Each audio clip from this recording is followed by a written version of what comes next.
क्या आपको पता है कि चॉकलेट केक को कितनी तरीके से बनाया जाता है? जैसे चॉकलेट मूज़ केक और चॉकलेट ट्रफ़ल केक या चॉकलेट ब्लैक फ़ॉरेस्ट केक को बनाने का तरीका क्या सेम होता है? तो नमस्ते दोस्तों। तो आज मैं बनाऊंगी चॉकलेट मूज़ केक और उसके ऊपर से जो डेकोरेशन है वो है चॉकलेट ट्रफ़ल का। तो ये ऑर्डर था मेरे 1 केजी चॉकलेट मूज़ केक और उसके ऊपर जो डिज़ाइन थी वो था ट्रफ़ल का। तो ये 1 केजी का था, तो इसके लिए मैंने 8 by 8 cake square cake tin में मैंने स्पंज बेक कर लिया था। और ये केक का जो ऑर्डर था वो स्क्वायर शेप, एक्चुअली ये जो केक का ऑर्डर था ये रेक्टेंगल शेप में था, बट ये 1 केजी का था तो फिर से मैंने स्क्वायर शेप में बनाया। और इसके लिए मैंने 8 बाई 8 का केक टिन मैंने यूज़ किया है। और उस स्पंज के मैंने 3 लेयर कर लिए थे। पहले लेयर को लगाया, इसके बाद फिर मैंने पानी में थोड़े से गनाश को मिलाया है और गनाश मैंने 2:1 रेशियो से बनाया था। और उस गनाश को मिला के मैंने स्पंज को अच्छे से सोकिंग कर लिया है। और इसके बाद फिर मैंने मूज़ बनाया है, चॉकलेट मूज़, जो क्रीम में गनाश को मिलाकर बनाते हैं। चॉकलेट मूज़ को बना के मैंने उसको अच्छे से अप्लाई कर लिया है। और उसके बाद अप्लाई करने के बाद आप देख सकते हैं कि क्रीम का कलर कितना चेंज हो गया है। ये बिल्कुल वाइट नहीं है, ये ब्राउन हो गया है। आपको समझ में आ रहा होगा देख के कि मैंने इसमें कितने अच्छे से ट्रफ़ल मिलाया है। और इसके बाद भी फिर मैं इसके ऊपर से थोड़े से गनाश और स्प्रेड कर रही हूँ ताकि इसमें चॉकलेटी टेस्ट काफ़ी अच्छा आए, भर के आए, क्योंकि ये एक बच्चे का बर्थडे था। बच्चों को तो चॉकलेट काफ़ी पसंद है, इसलिए मैंने इसमें चॉकलेट अच्छे से डाला है। और इसके बाद फिर मैंने इसके ऊपर चॉकलेट के जो वो होते हैं ना स्प्रिंकल, वो मैंने डाले हैं अच्छे से मैंने डाले थे ताकि मुंह में क्रंच आए। तो इस प्रकार मैंने क्या किया है ना, मैंने सारे लेयर को अच्छे से, तीनों लेयर को मैंने अच्छे से असेंबल कर लिया है, अच्छे से मैंने सेट कर लिया है। हाँ, तो ये मैं बोल रही थी कि जो चॉकलेट ट्रफ़ल केक होता है ना, उसमें क्या होता है ना कि क्रीम यूज़ नहीं होता है, उसमें बिल्कुल भी क्रीम यूज़ नहीं होता। वो पूरी की पूरी चॉकलेट के गनाश से अंदर उसकी फिलिंग होती है, ऊपर से जो फाइनल आइसिंग होता है वो पूरा चॉकलेट से होता है। चॉकलेट गनाश बना के किया जाता है, उसमें क्रीम यूज़ नहीं होता है। और चॉकलेट मूज़ केक में जो अभी मैं बना रही हूँ, आपको देख पा रहे हैं, ये है चॉकलेट मूज़ केक। अंदर में जिसकी फीलिंग है ये चॉकलेट मूज़ की फीलिंग है। और एक होता है चॉकलेट ब्लैक फॉरेस्ट, उसमें क्या है ना कि चॉकलेट के साथ उसमें चेरी क्रस्ट डाल के हम बनाते हैं, जो चॉकलेट ब्लैक फॉरेस्ट होता है। तो इस प्रकार मैंने सारे केक के अच्छे से आइसिंग कर ली है अंदर से। और आप देख सकते हैं कितने अच्छे से मैंने गनाश में, चॉकलेट में, क्रीम में मैंने गनाश डाला है, चोको चिप्स डाला है अच्छे से करके मैंने सारे लेयर को अच्छे से असेंबल कर लिया है। और फिर मैं इसके ऊपर के लेयर को भी मैं इसे अच्छे से सोक कर लूँगी। और अच्छे से सोक करने के बाद फिर मैं इसकी क्रम कोटिंग करके मैंने इसे फ्रिज में सेट होने के लिए रख दिया था। और लगभग आधे घंटे के लिए मैं इसे सेट होने के लिए मैंने रखा था। और इसके ऊपर के जो फाइनल डेकोरेशन है वो है, पूरे केक जो है ना चॉकलेट से कवर्ड है। और ऊपर के जो भी डिज़ाइन है ना वो पूरे चॉकलेट ट्रफ़ल के हैं। तो इसके वजह से क्या होता है ना कि केक का वेट बढ़ जाता है, क्योंकि चॉकलेट हैवी होती है।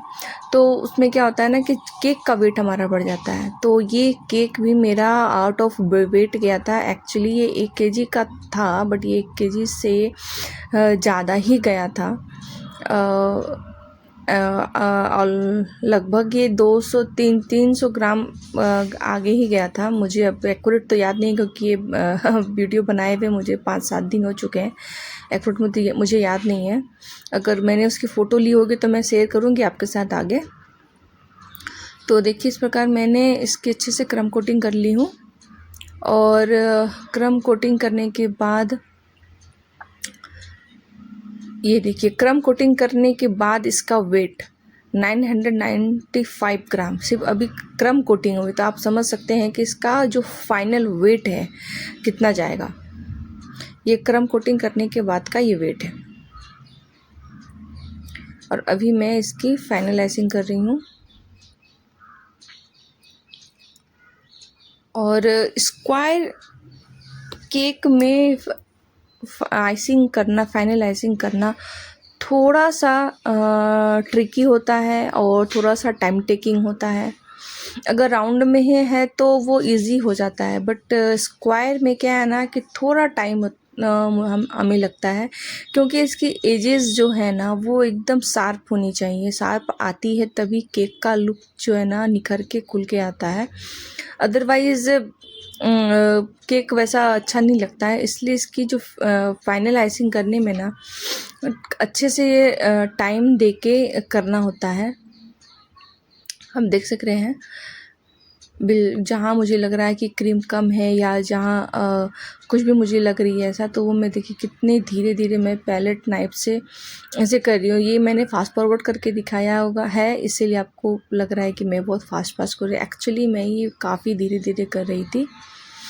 और ऊपर की फिनिशिंग का उतना वो नहीं है, क्योंकि ऊपर मुझे पूरे केक को देखिए चॉकलेट से मुझे कवर करना है। ये देखिए फाइनलाइजिंग हो चुका है और ये मैं पूरे चॉकलेट गनाश से मैं इसे कवर कर दूंगी। ये आप देख सक रहे हैं कितनी अच्छी साइन आई है चॉकलेट गनाश के। आप देख सक रहे हैं इसका जो लाइट का जो रिफ्लेक्ट आ रहा है कितना अच्छा आ रहा है। और इस प्रकार मैं सारे केक को अच्छे से कवर कर दिया है मैंने। और जहाँ मुझे लग रहा है कि साइड में थोड़े से चॉकलेट्स नहीं लगे हैं, तो वो मैं अभी स्क्रैपर चलाऊंगी साइड में कॉम, तो वो कवर हो जाएगी।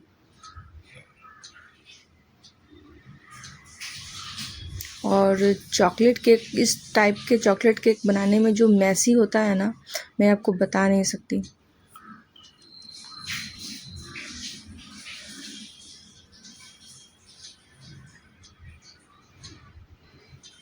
ये देखिए स्क्रैपर से मैं थोड़े थोड़े उठा के मैं जहाँ मुझे लग रहा है कि नहीं लगा है वहाँ मैंने लगाया है। और अब देखिए ये है चॉकलेट ट्रफल से, ये है चॉकलेट ट्रफल। तो इस चॉकलेट ट्रफल को मैंने 2:1 रेशो से बनाया था और इससे मैं रोजेट बना रही हूँ केक के बॉर्डर पे चारों तरफ, क्योंकि ऐसा ही रेफरेंस फ़ोटो में था। और इस रेशो से अगर आप ट्रफल बनाते हैं ना तो रियली काफ़ी अच्छा, काफ़ी स्मूथ बनता है और मतलब पाइपिंग बैग से अच्छा वर्क होता है।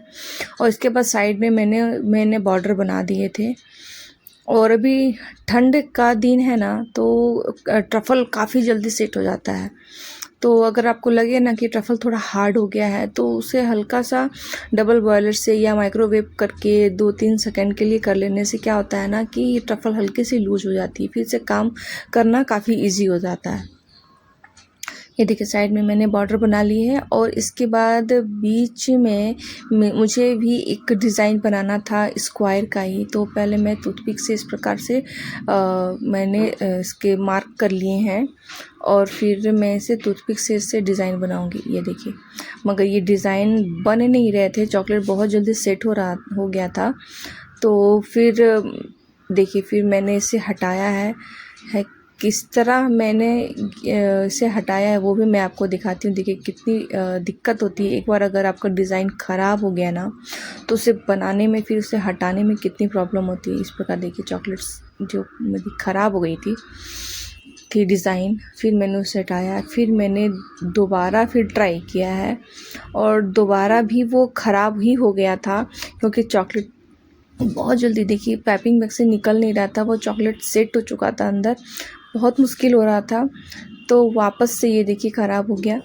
फिर मैंने इसे हटाया है और वापस थर्ड टाइम फिर मैंने अच्छे से इसे ट्रफल को अच्छे से फिर मैंने उसे हल्का सा गर्म किया था और इसके बाद थोड़ी देर उसे छोड़ा था ताकि वो सेट हो जाए। और फिर इसके बाद फिर जाके मैंने इसके ऊपर से ये डिज़ाइन बनाई थी। अभी आप देखना, ये देखिए फिर ये डिज़ाइन बनाई थी, तो फिर ये डिज़ाइन फिर काफ़ी अच्छी बन गई। वापस। तो देखिए कितनी हम मेहनत करते हैं, एक केक के पीछे हम लोग कितनी मेहनत करते हैं और कितने एफ़र्ट्स डाल के हम लोग ये केक बनाते हैं।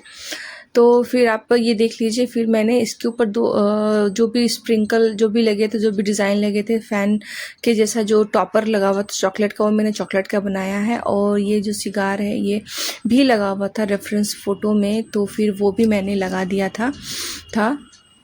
और इसके बाद साइड में जो मैंने रोजेट बनाया है उस पर मैंने स्प्रिंकल वाइट कलर के पर्ल्स, एडिबल पर्ल्स है, वो मैंने डाले थे। और इस प्रकार ये था इसका लुक। और ये 1 केजी से ज़्यादा इसका वेट हुआ था।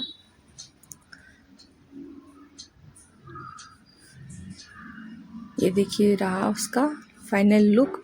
और अभी इसके ऊपर मुझे 10 लिखना है और हैप्पी बर्थडे का टैग लगाना है और बच्चे का नाम लिखना है। तो ये देखिए, तो ये मैंने 10 लिखा है और ये मैंने फॉन्टेंट से लिखा था।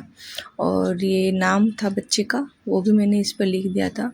और एक हैप्पी बर्थडे का टैग भी मुझे लगाना था, तो वो भी मैंने लगा दिया है। ये देखिए, तो ये रहा इसका फाइनल लुक। तो आपको कैसा लग रहा है ये केक, तो कमेंट्स में ज़रूर बताइएगा। प्लीज़ लाइक करिए, शेयर कीजिए, सब्सक्राइब कीजिए, फॉलो कीजिए। और आपको ये केक कैसा लगा प्लीज़ बताइए। तब तक के लिए